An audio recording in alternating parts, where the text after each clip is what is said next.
Hey, it's Friday, y'all. We made it. Made it to another Friday. So glad to be here. So happy to see all of you.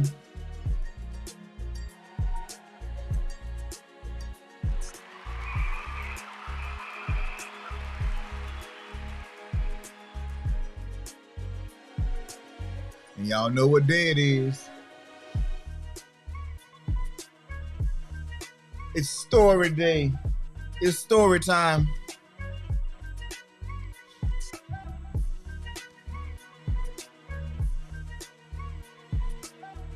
Man, y'all wilding in these comments. Y'all having a good time though.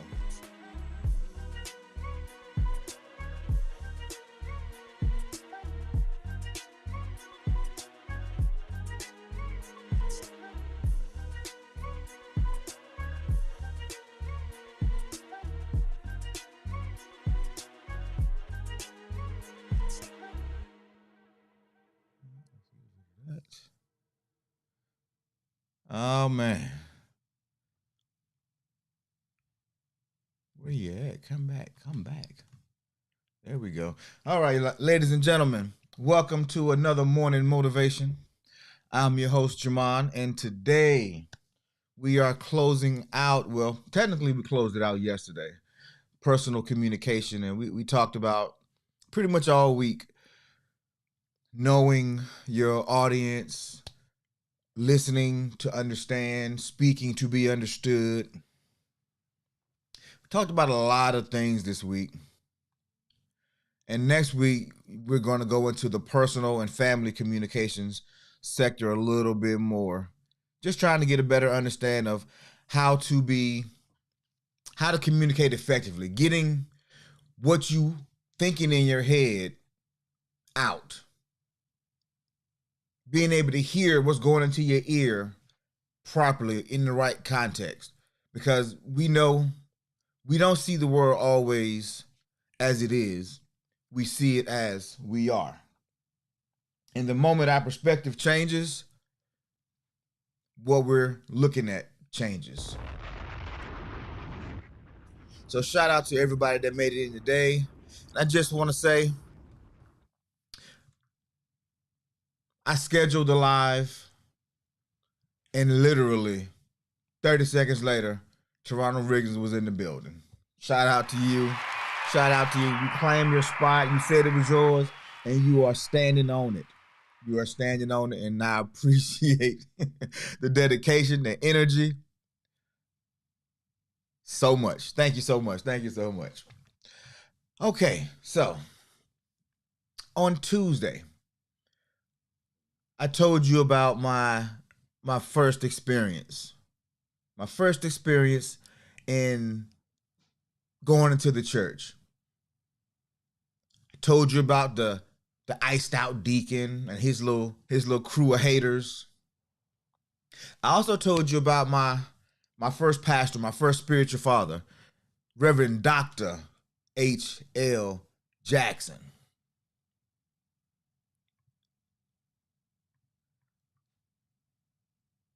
And it was a wild ride early on, because it was the first time that I can say for surety that I was in a space where I'm touching on a dream. I'm touching on some kind of a goal that I had.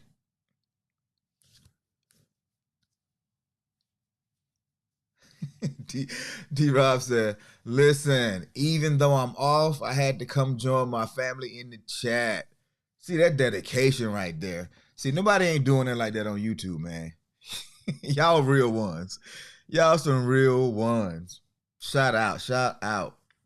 And good morning to everybody that I haven't spoken to personally, like Black Skin. Buenos dias. Kay, welcome to the space again. Kay, I'm about to make you a morning person.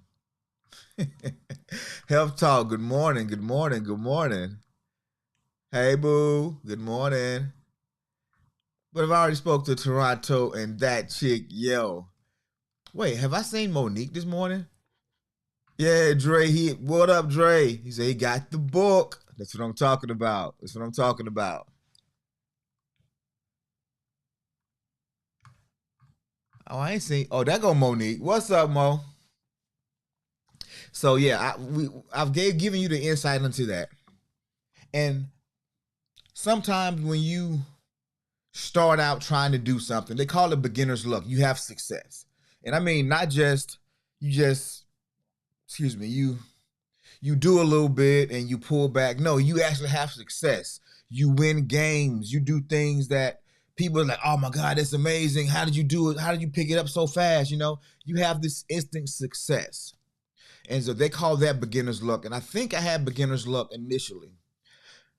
I mean, I had the haters that I had to deal with. At least in my mind, they were haters, but I realized that I was just not giving them what they wanted, what they came for. They came for the entertainment value. They were older in age already. They knew a lot of the scriptures. And so this young 29, 30-year old is not, well, actually, no, 27, 28-year old. What is this young guy going to teach me that I don't already know? But he can give me some entertainment value. And that's what they were coming from. That's what they were coming for. Well, I would have you know that after my trial sermon, the pastor he licensed me the month after so I could actually legally speak in that organization. And then he did something that was shocking to everybody around. He ordained me 6 months later, maybe not even 6 months. And he came under so much fire for it. Pastor, there's been people waiting to be ordained for years. And you gonna ordain this baby? This baby? This 27-year-old baby? You gonna ordain this baby in 6 months? And it was so much of a distraction. People were so up in arms about it that it started making me feel even more insecure, even more nervous. So I talked to him one day. I said, Pop, um, I was talking to Rem King. I asked him how long it took him to get ordained. He said it took him 5 years to get ordained. And he just laughed. And I was like, what? I said, he don't seem like he's incompetent. I mean, he seemed like he a good minister. He said he is. He's a very good minister. He said, but look, he said, I'm not rushing to ordain you. He says, I'm setting you free. I said, what do you mean by setting me free? He said, did I call you to preach? I said, no, sir. He said, God called you, right? I said, yes, sir. He said, if God already called you, who am I to stand in your way? The light bulb went off in my head, not on what he was actually saying, but because I've always had somewhat of a rebellious little spirit in me. I was like, yeah, I'm free. Now, I had no idea what free meant at that time. But as fate would have it, I left that ministry probably 6 months to a year after I was ordained. And when I went to him, I said, hey, I think it's time for me to go. He said, I know. He said, I know, baby, I know. He was like, I knew this day was coming faster than I think anybody knew it. He said, that's why I went ahead and did it. He was like, because I felt this unction that you were not supposed to be here, to be here long. And like I told you before, I don't know what you're gonna do or where you're gonna do it, but you're gonna do some really good work. So I'm not gonna hold you hostage here. I'm not going to slow your growth. You got to go learn. We hugged, we shook hands, we even shed a little piece of a tear. Your eyes just get a little moist, but nothing actually fall down. That's kind of where we were. And I was gone. And so my first attempt outside of the ministry, this is before I joined the other church where the pastor, God gives the ability to bless and to curse. It was before that church. I was kind of in the wilderness right now, searching for my next church home, my next space, what I would be. Because at this point, I am dead. I'm thinking I'm supposed to be a minister, but I know I'm not supposed to be a pastor. Pastor is not really my calling, at least not at that point in my life. And so I kind of go out into the space and I started really examining who is my message for? Who do I want to talk to? And of course, we all start, where you get in where you can fit in. And so I decided to go to a Boys and Girls Club that was not far from a job that I had maybe a year before that. And it was located not in the PJs, but around the PJs. And I was like, you know what? I remember as a kid, when I would go to these little clubs and these people would come in, they would speak and they would try to give us some little empowerment, a little motivation. I said, I can do that. So I drive up to the local Boys and Girls Club and I talk to the director. Go in and say, hey, my name is Jamon Glover. I'm a minister at the Bump Bump Church. He said, okay, hey, well, how can we help you? How can we help you? I said, no, I just want to come in and, man, do y'all let speakers come in and talk to the kids? He said, oh, certainly. Yeah, you could do that. He said, what's a good time for you? I said, well, when are the kids normally? I want to talk to them like right before they go home to their parents so they can go with a more calm spirit. He said, okay, can we do something? Let's just try next Wednesday.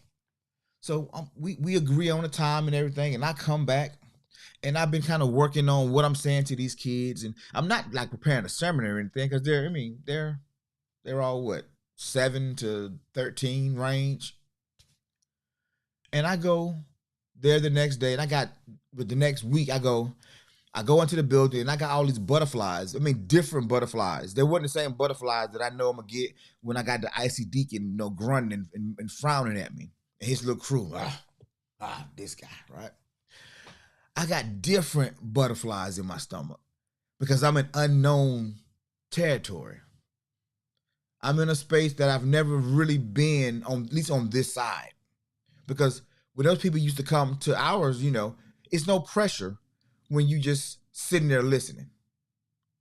But now I got to speak to kids that I don't know, people that I'm not even from this state. I don't completely understand all the points of the culture, but I'm working this thing out.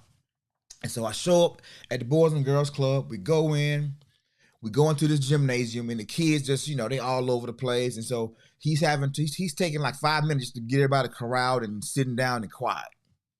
And he looked at me. He said, "This is Reverend Glover. Reverend Glover's going to talk to you for a few minutes. I want y'all to give me y'all attention." And he paused for a second. He looked around. Everybody's just silent, looking at him. He looked at me. He said, "All right, Reverend, go ahead." So I said, "Thank you." I said, "Good evening, everybody. How y'all doing?" They were like, "Good."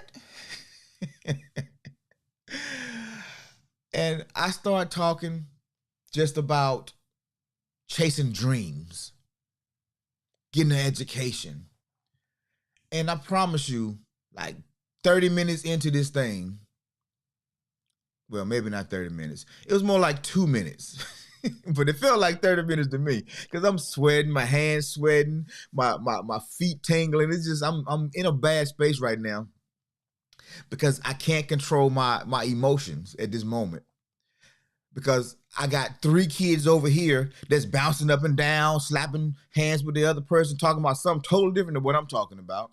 Then I got 3 girls over there, 2 girls over there. One's braiding one's hair, and the other one's braiding another girl in front of her hair. So they're not paying any attention. And at this time, I'm still green. So I'm not focused, and I'm seeing everything that's happening around me. And then some little in the back of the bleacher said, "Boo!"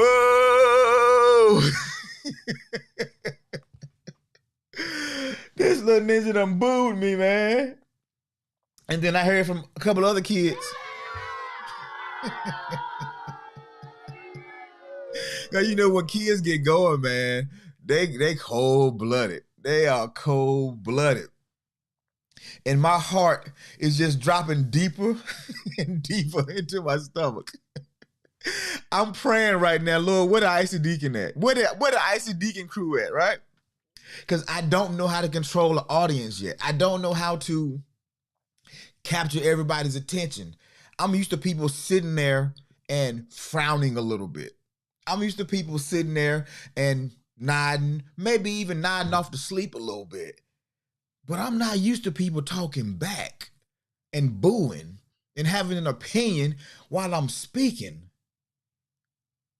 Where they do this at? And so I just stand there for a minute, and it gets so bad that the director has to come back out. Hey, y'all stop. Y'all sit down. Hey, y'all sit down. Y'all gotta do better than that. And so he get them quiet again. And I'm searching deep within me to try to find what's one way I can relate to these kids. And then it hit me. It's karma. Because I used to be one of these little kids. One of these bad A little kids who was unruly, who was rebellious. And I remember throwing spitballs and paper, balled up paper at this one guy that came to one of these clubs I was in. I remember being in the space where we just like, boo, boo, boo. And at that moment, I started laughing, and the director looked at me like, okay, he's getting it together. He's getting it together. All right, he's coming out. He's laughing. He's making fun of himself. He's getting it together. He's about to come out of this thing. And y'all know what I did?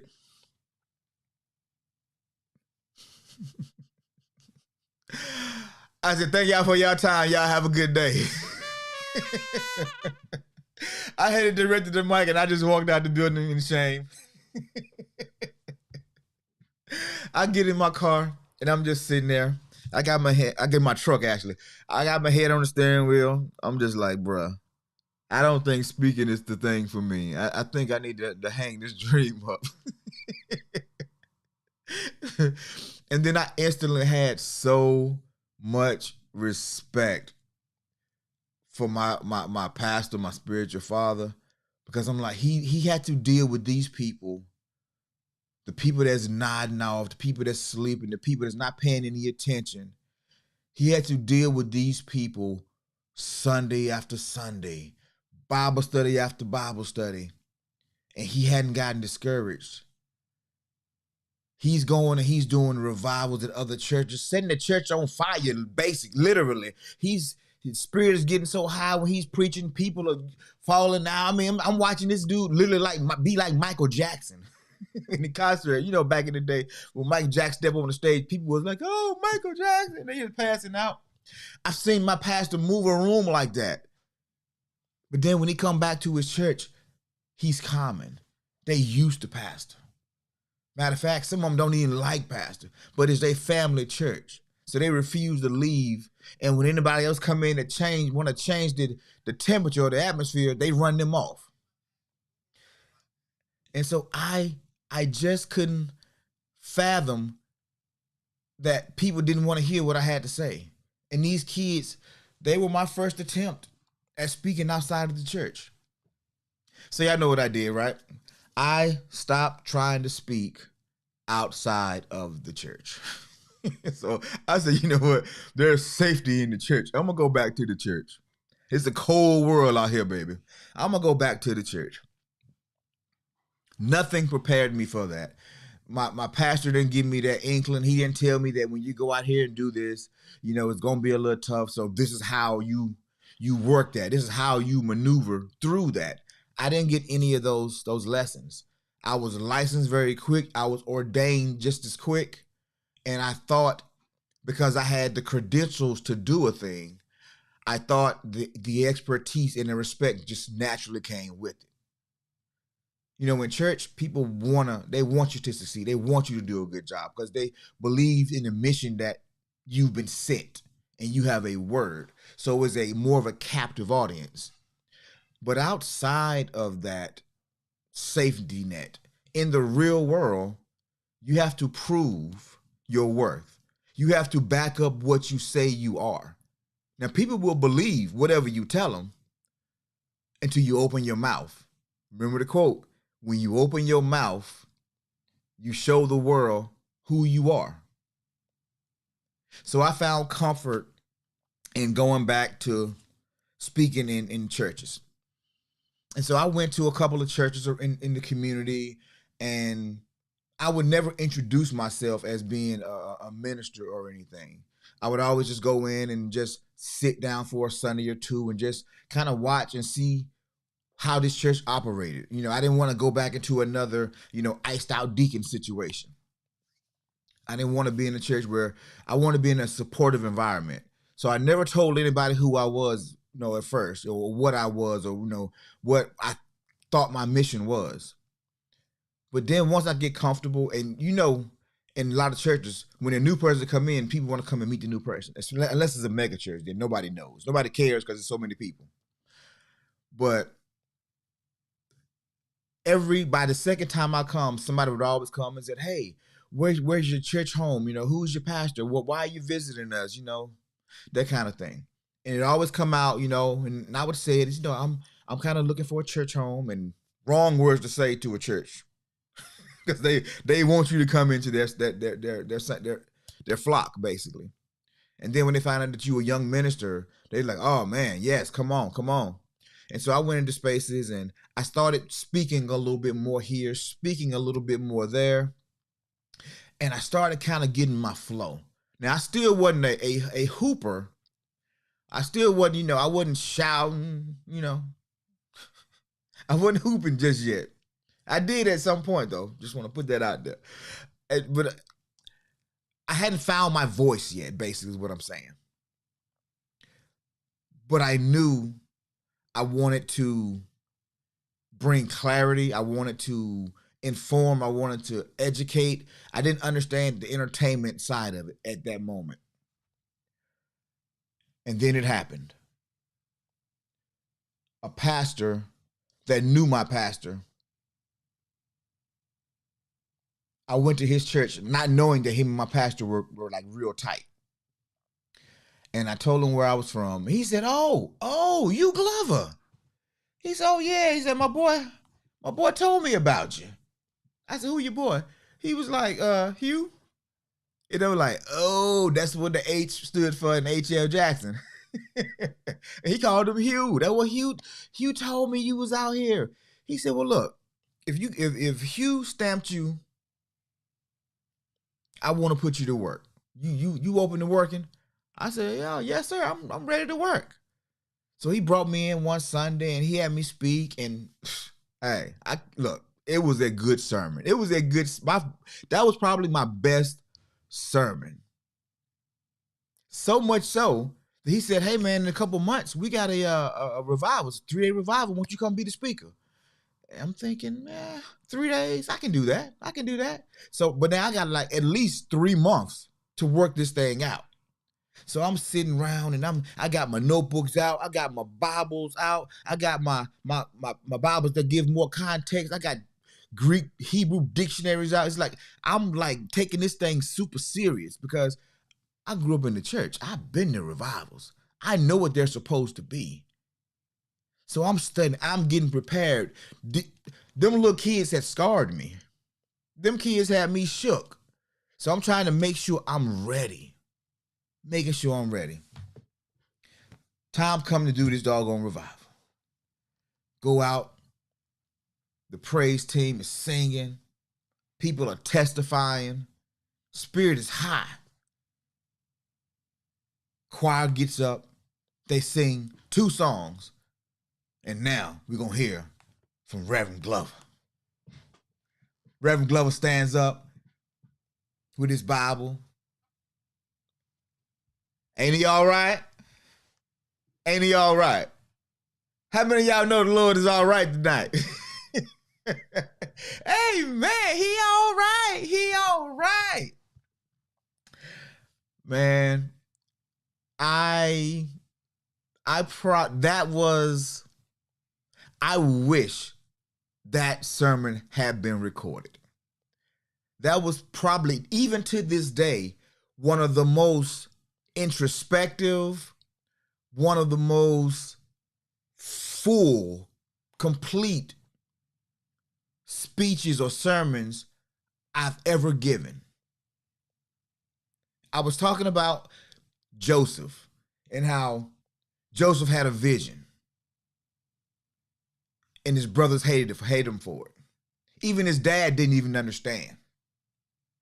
But that vision got him sold off into slavery by his brothers, his blood, right? This is what the sermon was about. And at the end, people came up, they surrounded me, they shaking my hand. They can pat me on the back. Somebody said, oh, this boy gonna be good. This boy gonna be good. But fellas, something very interesting happened that night.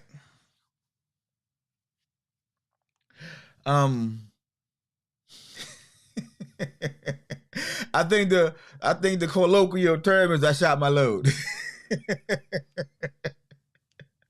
Not to be graphic, but look. On the Thursday night, oh, I went down. Oh, I went down so much. People were just shaking their head like, is this the same guy? Is this what's happening here? I didn't have the stamina. And the third night, and they gave me grace the second night. They gave me grace the second night. They saw, okay, well, maybe he's working up to something. And so tomorrow, oh, he gonna kill it on Friday. He gonna kill it on Friday. Friday, I came in and laid a total egg. I had nothing left in the tank. The Bible is not a small book. I had nothing left to give. Nothing. All these words in this Bible, and I can't find nothing. Nothing is sitting on my spirit. Nothing makes sense as I'm reading it. After that Friday, the pastor put his hand on my back and he said, Glover, it's gonna be all right, man. It's gonna be all right. And so now I'm developing some deeper wounds here. I got the iced out deacon that's hating on me. I got the little kids that's booing me. And now I'm laying an egg in a space where it's almost impossible to lay an egg. You know what? This speaking thing, it's not for me, man. It's not for me. I'm not. This is not what I do. This is not what I do. I think I'm gonna just go back to just working my little jobs and just making life, making a life, just doing what normal people do, what regular people do. This whole speaking thing, yeah, it ain't for me. So I'm gonna go back, I'm gonna tuck my tail between my legs and I'm gonna go on back over there and I'm gonna do it. But as I'm doing that, I'm working, I got a full-time job. I'm getting promoted on my job. So now I'm making more money than I've ever made. I'm living a comfortable life. But I don't officially have a church home anymore. I'm kind of a freelance kind of a minister and I ain't speaking no more. So I'm just kind of just blowing in the wind. And then I meet him. Old Mr. God give pastors the ability to curse. I meet his family. And they're back in town. Ooh, Blaska said, cracked eggs are always better. I like that. Blaska, I'm gonna have to steal that from you. I just want to put it out there first. I'm gonna have to steal that from you. Is that an original quote? I like that. Cracked eggs are always better. Oh, that's a bar. And that's exactly what I was. I was a cracked egg and I was leaking. Yolk was going everywhere. Everywhere. Rodriguez said, it's called trial and error. You learn through the process. Yes, but when you going through the process, it don't feel like it's going to be a good thing. It don't feel like it's going to be a good thing. And so I go into this church. It's a starter church. It's a new ministry. He had just moved back home from the show me state, somewhere out in the Midwest. He just moved back home and he's starting a ministry. And so my family is the first family in this ministry. And so I'm getting one-on-one contact. And this guy, he's giving me a lot of game. He's telling me what it's like in the ministry. He's showing me examples. He's giving me so much instruction. He's exactly 10 years older than me. So he was like my big brother. And so when you have almost like a big brother, little brother relationship, there's gonna be some ruffled feathers from time to time. And he would say stuff that I didn't understand. But being me, if I don't understand something, I'm gonna get the understanding. I need to know the information. And sometimes I might rub him the wrong way, but he wasn't that kind of person. So he would just let it, kind of, bro, it's all good. I ain't tripping. It's all good. But he wouldn't let it go. It would just kind of sit there. And I didn't realize this for at least a year. And then we'd be having a conversation, then something would come out. And I'm like, oh, you still holding that.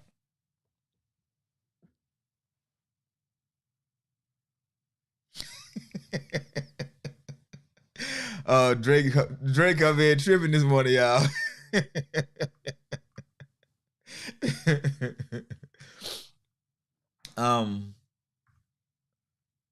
Vinegar. Yeah. I know exactly what you mean. So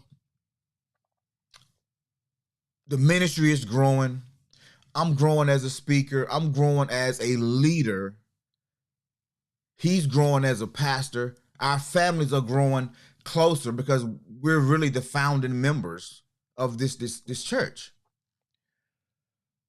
And then you know the story. He asked me, he said, hey, you doing a lot with the evangelism. We want to have the whole congregation understand your philosophy on evangelism, how you approach it. So when they're out and about and they see people, they can have conversations, and they ain't gotta seem like they're trying to make people come to church, or just turning people off. And so I was like, all right, cool. And so y'all know the story. We go for 5 sessions before the bottom falls out of that experiment. And then that happens, and now I'm out.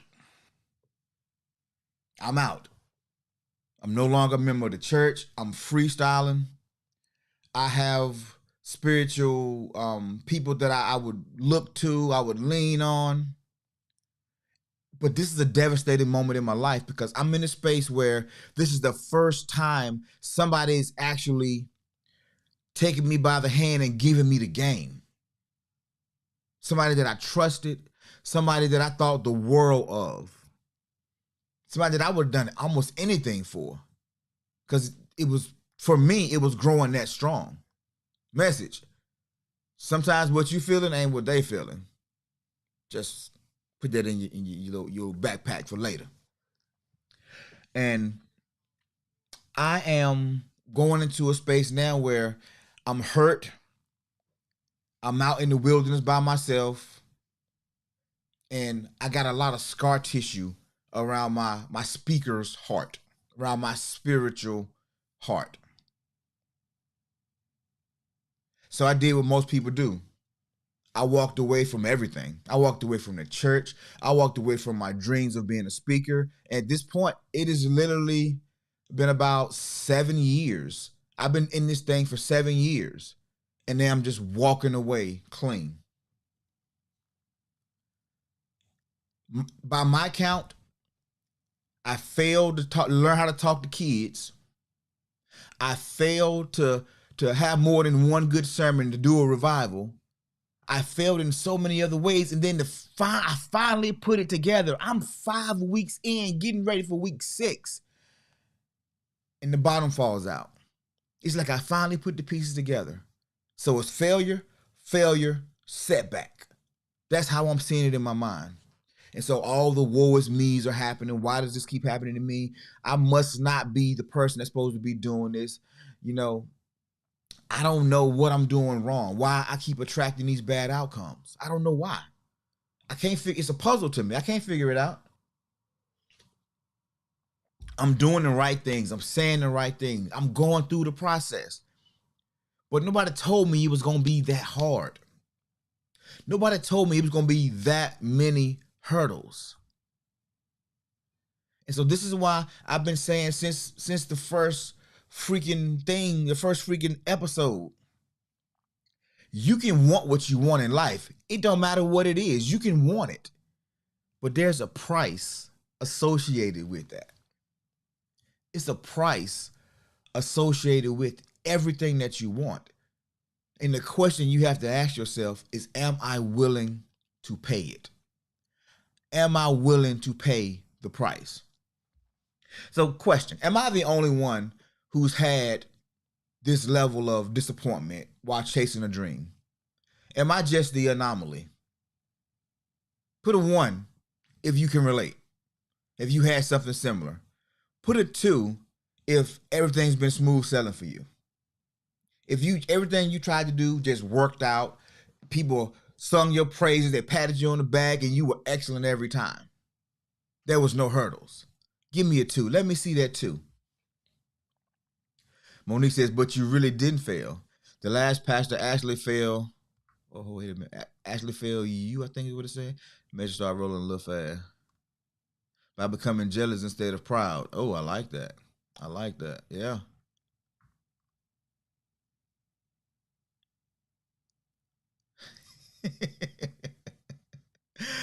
Okay. I just want to make sure. Just want to make sure it wasn't me. Come on, y'all. Y'all know we got that one cousin. Come on now. Y'all let Lee Dre alone. Man, I appreciate Drake. Drake keeping us honest, man. Drake keeping it real. I like it. I like it. So I'm in this space where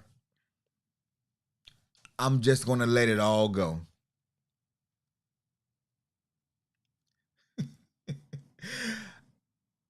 Because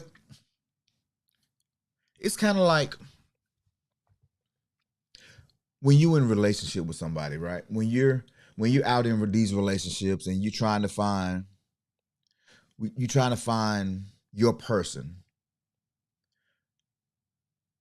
and a few come by, and it's easy to let them go because it wasn't a good fit. So it's easy to say, you go your way, I'll go my way. But then that one person comes along, and sometimes they don't treat you right, but it's just something you just can't let them go. It's something that's like it's something that connected that you can't unconnect. That's what it's like when there's a dream, when there's this burning desire inside of you.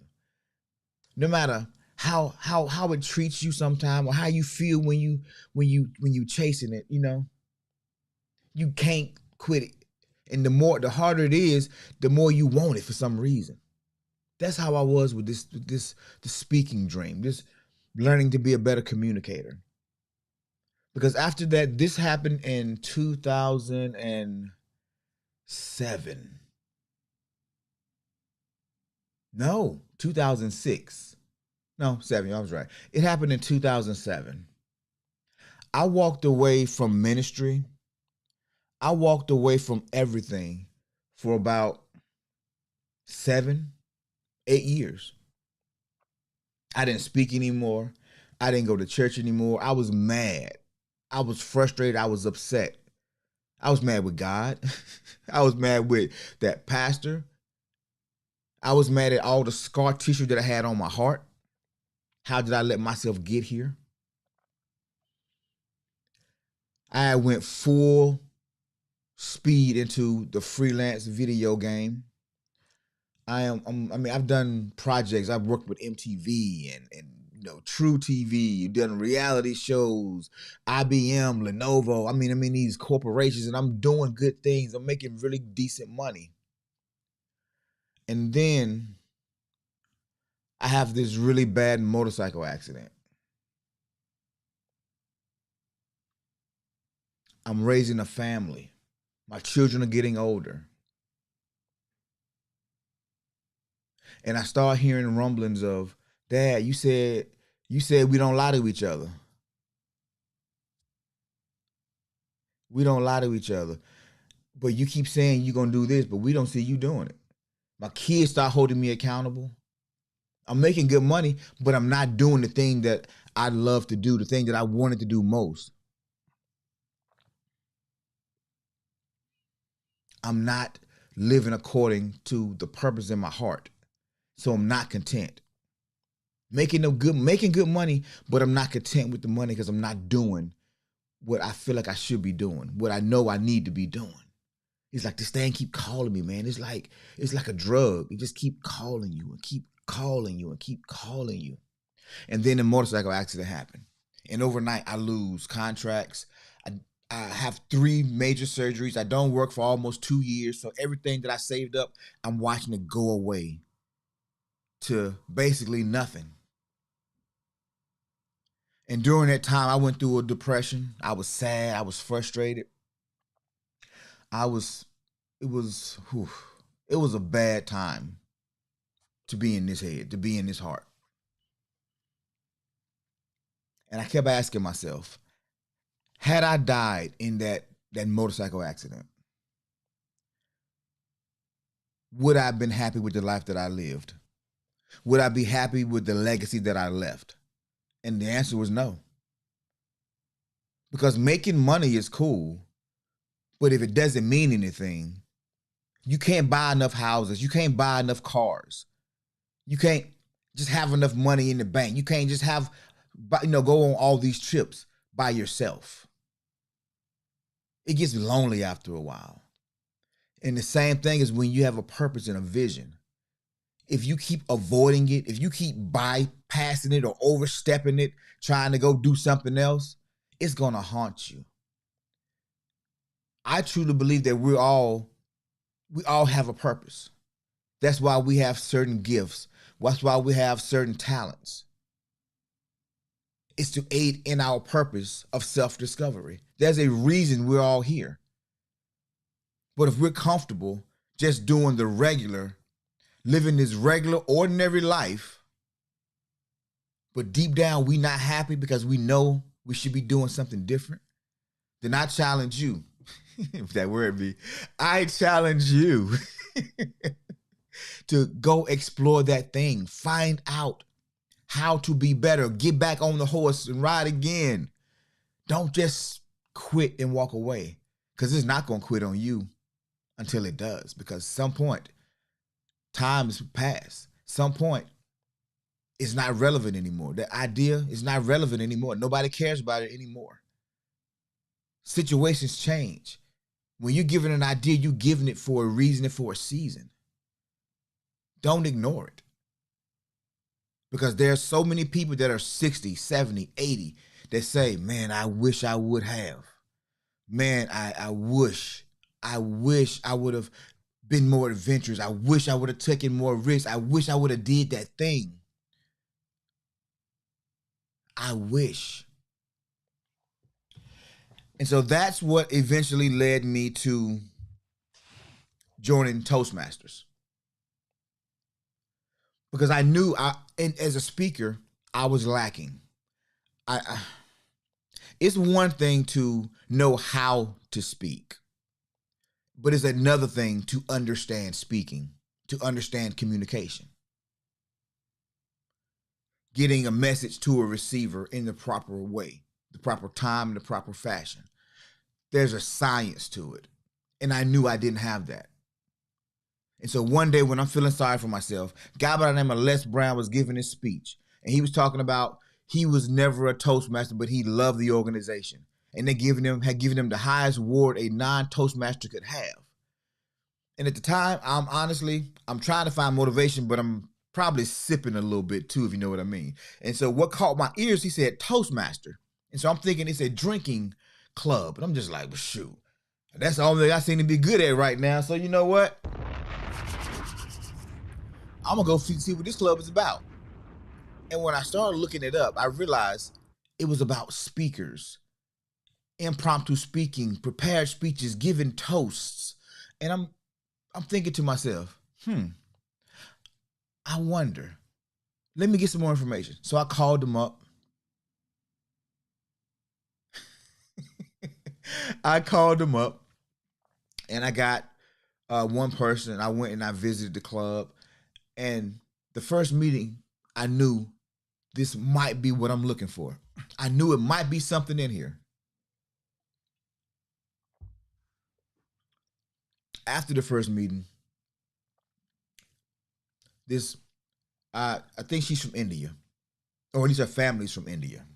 She came up to me and she said, "Hey, it was great having you in our meeting today. We hope to see you again. You'll, because they asked me to give me an introduction of who I was and what I thought about the group after it was over. And I told them what I thought about it. I told them who I was. I ain't telling nobody that I'm in ministry. That's dead to me at this point. I'm not saying anything, but I'm like, they asked me why I was there, and I told them. And she said, "Wow, it's a noble thing to want to be a better communicator. We happy to have you." And she gives me this big hug. The lady don't know me from a hole in the wall. She don't know nothing about me, and she's hugging me. She's an Indian lady.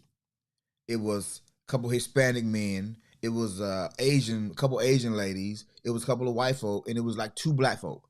And I'm just like, this is a very diverse room that we're in today. Not only my experience, but it was dope. So I went back, and I kept going back, and I noticed something.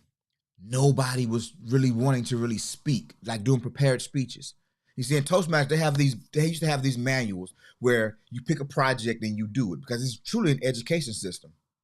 And so I'm looking at these projects. I done joined at this point. So I'm looking at these projects. Okay, I'm going to do that one. Oh, I can do a speech on this. I can do a speech on that. Within the first 6 months, I filled the first book up. Because most people were there because they were afraid to speak. So guess what they were not doing? Speaking. I've never been afraid to speak. Just didn't know what I was saying most of the time. But I'm getting guidance. I'm learning how to structure speeches. I'm learning how to understand my audience. I'm learning all these things that I've been searching for. And guess what? My speaking skill just started accelerating. My confidence started accelerating. Now I'm doing conferences. I didn't do conferences. I started with free seminars. You know how the club, Chamber of Commerce, the Chamber of Commerce was doing lunch and learns. I would start going in doing stuff like lunch and learns. I would go to, this nonprofit is putting on a free conference for their vendors. I would be one of the speakers. I started doing those things. And then I got to do a paid conference. My first paid conference. Room, 200 people. I think it was not 200. 200 people in the room. And I got an hour to just to talk and inspire. And I kill it for 45 minutes. So I never spoken longer than about 30, right? The average sermon is about 30 minutes. Toastmasters, you do 5 to 7 minute speeches. 45 minutes. I hit the 45-minute mark and I'm done. I got nothing left. But guess what? Bump in the road. I didn't get down on myself. I didn't criticize myself too hard. After people still came up, ladies came up and they hugged me because what I said was impactful. It was meaningful. I had the audience on their feet. The game is starting to change in my mind now. I'm starting to see the bigger pictures. Then I start creating my own content, my own workshops. March of 2020, I have 2 major gigs lined up. The day before I was supposed to sign, the world shut down for COVID. The world shuts down for COVID. Another bump in the road. But at this point, it's light work. It's light work for me at this point. It's light work for me at this point because I have so much scar tissue and it was starting to fall off. My heart was beating stronger. My confidence was at an all-time high. My confidence. You see, it was never about my speaking ability. It was never about me not being called or me not having the desire.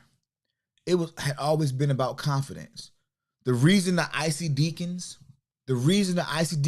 upset me, the reason those kids booed me and it bothered me, the reason I stopped speaking after the church fiasco, the reason I was disappointed and just broken down because of the 3-day revival that I only gave one good day, is because everything hit my confidence. Because my confidence was attached to my ego. I thought I was supposed to jump out the gate and be the best in the world. I had an unfair estimation of what the process really was. And so every setback was like misery for me. It was torture for me. Because I was a kid who, remember, I had the hit list. I succeeded in everything that I did. I outworked everybody. I did everything that I could do to make sure I was better, make sure I was stronger, make sure I had more stamina. And I couldn't take the L's, the losses.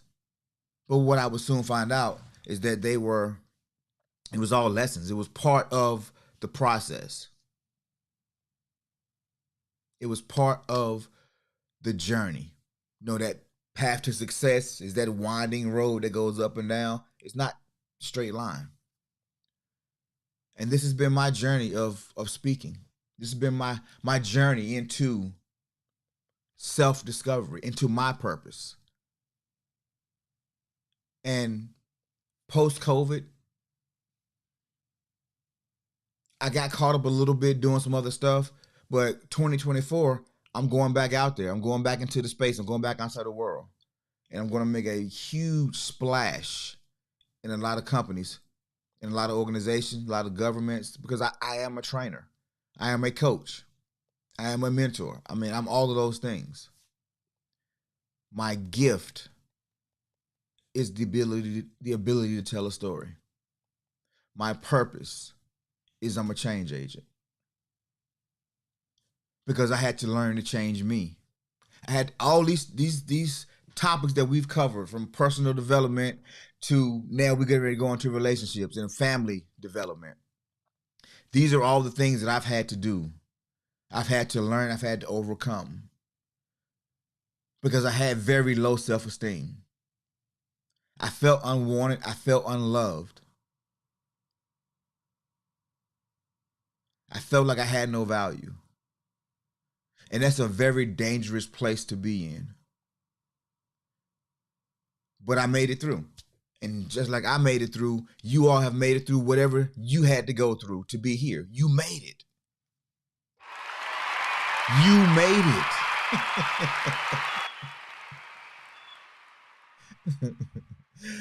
All right, be blessed, my guy. Be blessed, Dre. You made it. Congratulations. Now, as we say, all the pressure that I was under, I think Blacks can put it, she reading my mind right now. All that pressure that I felt all those years has been perfecting me. So instead of crushing me or bursting me, it's turned me into a diamond. I never would have said this years ago because I had no confidence. I had no faith in myself because of all the heartbreaks, all the disappointments, how I started. But all things do work together for the good, right? All things do. But you got to stand on that. You got to believe that. And even if you don't believe it, you got to keep pushing forward. You got to keep moving the ball forward. You can never just stop. And I wasted 8 years with my head in the sand. 8 years with my head in the sand of time I can never get back. And so I don't want that for you. Confidence comes over time, not overnight. You got to get your reps in. You got to keep pressing forward. You got to fall. You got to get back up. What's the saying? Fall 6, get up 7, fall 7, get up 8. You have to keep going. Nobody came to save me. And the ones that came looking like they were saving, they were doing it for their own benefit, which ended up hurting me. And I'm not saying that to say you don't need people. You need people. You need help. Nobody can do this on their own. This life was not meant to be lived by yourself. But dealing with people, it's a painful process. It's a painful process. I asked a couple a long time ago how they stayed together. They had been together when I know them. They had been together for like 40 years. And they were together until they passed. I think the husband, he passed like he passed during COVID. The lady, she's still living. And she said, we know the secret to it. And we was like, yo, please tell me what's the secret to staying together. And you know what they said? Don't leave. Don't leave. That's the whole secret to stay together. Don't leave. All right, D-Rob, bro, be safe. If you out too. I'm not sure. I haven't been following the chat too much. I just looked over and saw, be safe, family. Don't leave. And that's what it comes down to. You can't quit on your goals. You can't quit on your dreams. Your children can do the craziest things. They can break your heart. They can have you just hot as a 38. But because they're your children, you never leave them. And you make a decision never to leave them. But in relationships, we are all guilty of it. We leave a situation because the moment was bad. We leave a situation because the trend was down. The secret to long-term success is not quitting. Now, I'm jumping the gun a little bit going into next week into relationships, or not relationship, but family communications next week. Now my brain trying to get rid of you, bro. I'm multitasking. But yo, so that's been my journey. That's been my journey as a speaker. I've had to grow. I've had to learn so much. Yeah, Monique said you have to have healthy boundaries. You do. However, it's easier to have healthy boundaries when you understand who you are. When you understand you're on your mission, you're on your purpose, when you understand yourself. Because so many times we want to add people to our life that make us feel a way.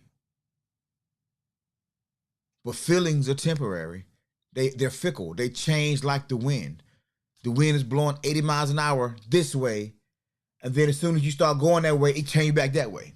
That's what feelings are. So you need to have concrete measures for what you're looking for in people. And people will show you who they are. Just give them a little time. But before you commit to a person fully, before you have children with a person fully, you need to understand who they are and how who they are will impact you. And I know it's easy to say from where I sit now, because when I was 20, I didn't see it that way. When I was 30, I didn't see it that way. When I was 40, I was starting to see it this way. And now I'm like, man, if I could go back and undo 3/4 of the relationships that I've ever had, I would have, because had I paid attention, I knew 3/4 of those people, they didn't deserve to be in my life. Not because they were bad people, but they were just not right for me, and I knew it from the beginning. I just wanted to have hope. Oh, she fine. Oh my goodness. I need to get her before he get her. I had all the wrong intentions. And that's why I got the results that I got. So, I'm going to get off that soapbox right now.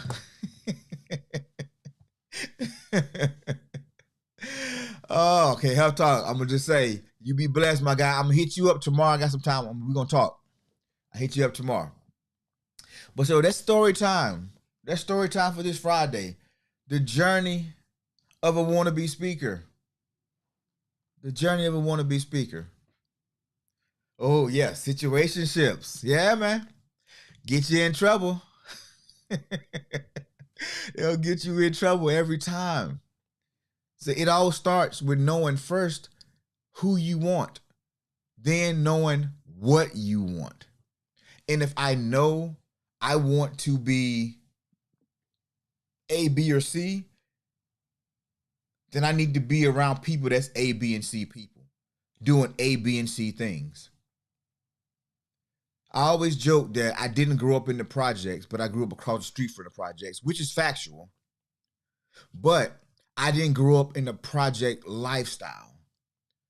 I had both parents in home with me. They took me to church every Sunday. They instill, family values in me.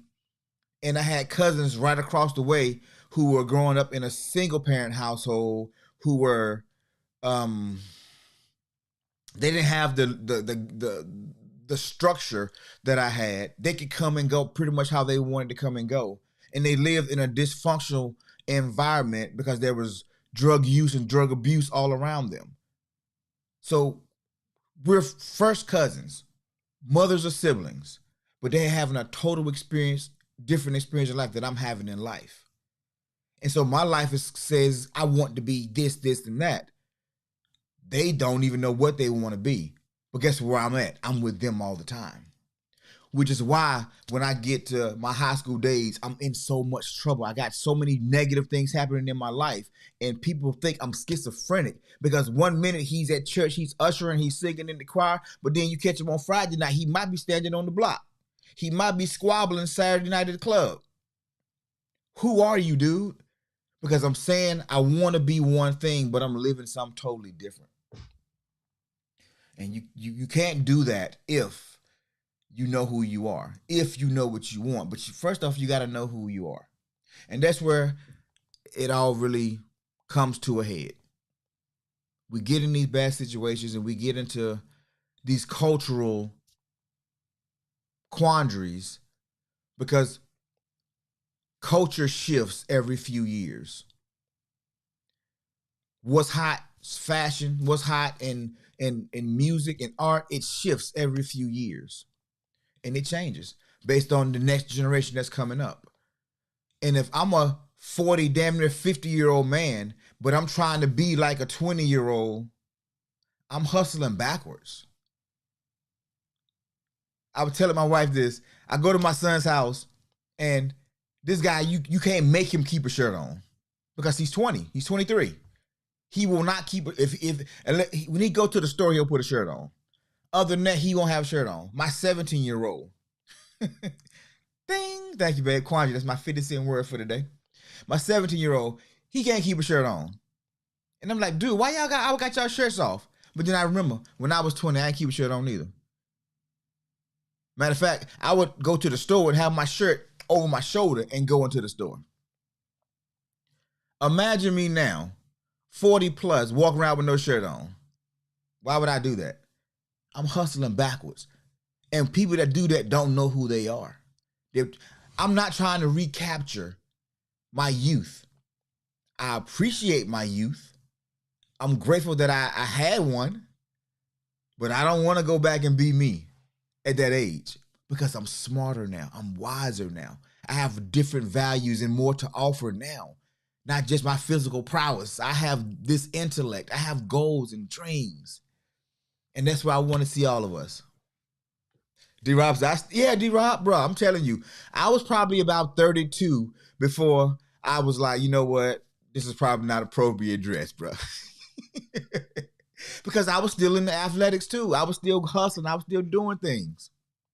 So you well within your age group to be doing it. But I do tell you, it is coming to an end where you're going to be like, you know what? Okay, maybe I won't have a shirt on at the gym, but, or when I'm training. But just regular, I'm going to keep a shirt on. That's normal behavior. That's how it's supposed to be. But you walk around, you start seeing 60-year-old men out of the gym with no shirts on, you're going to be like, dude, come on, bro. What you doing? What are you doing? Wait, come on, stop. Stop it, bro. Stop. All right, so as you guys noticed, we didn't do any gratitudes or affirmations today. It was on purpose. I wanted to just try something a little different. Since Friday's is story time, maybe we'll just break from the norm. We'll keep the regular formatted through the other days, but story time is going to be a chill day. And so this is probably going to be the longest story time that I do, but I wanted to kind of give you the journey because so many people get caught up along the way thinking that life is unfair, bad things are happening, why this happening to me. It's not just you. And it's for a reason. Keep going. Keep pushing. Keep pushing the envelope. You're going to get there. You're going to have whatever you want to have, but you got to go through. You got to be willing to pay the price for the goals and the dreams that you say you want. It's easy to quit. People do it every day. Every day, people quit. They give up on their dreams. They stop doing the things that matters most in lieu of something easier, something safer. I don't want that for you. I want you to have the success, whether it's in relationships, in your profession, in your schooling, I mean, whatever it is that you're trying to do. I want to see you have success. I want you to have your best life. I want you to feel fulfilled with everything that you're doing. But I also want you to know that it's not going to be easy. And having the mindset of growth helps. Being able to communicate ideas effectively, being able to hear past the hurt, past the disagreement. Those are the things that's going to get you to success. Those are the things that's going to take you from this place to this place. Because life is not going to stop happening. Life's going to punch you in the face every time you get comfortable. Life's going to punch you in the face. It's going to throw a curve into the mix. I want you to be prepared. I want you to be ready. Because I know you will be. Well, look, it's Friday, man. It's the weekend. I don't know what happened to my little chat box, so I'm going to just go off the dome. Hope I don't forget anybody. If I don't call your name, no disrespect. I appreciate your contributions and your time being here.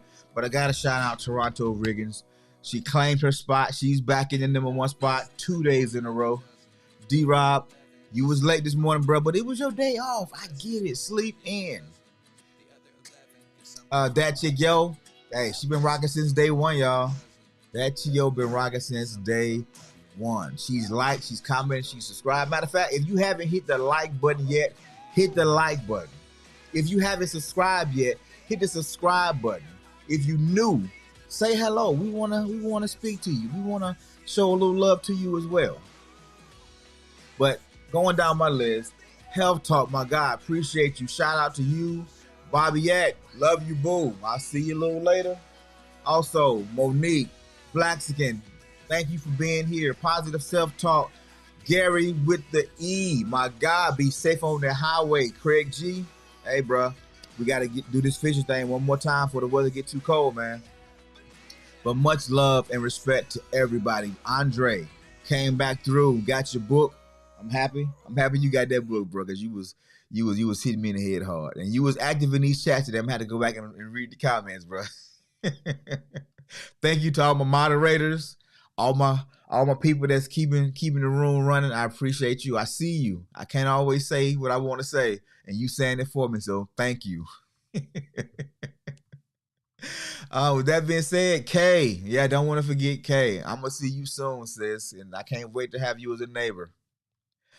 I think that's pretty much it. I hope I didn't miss anybody.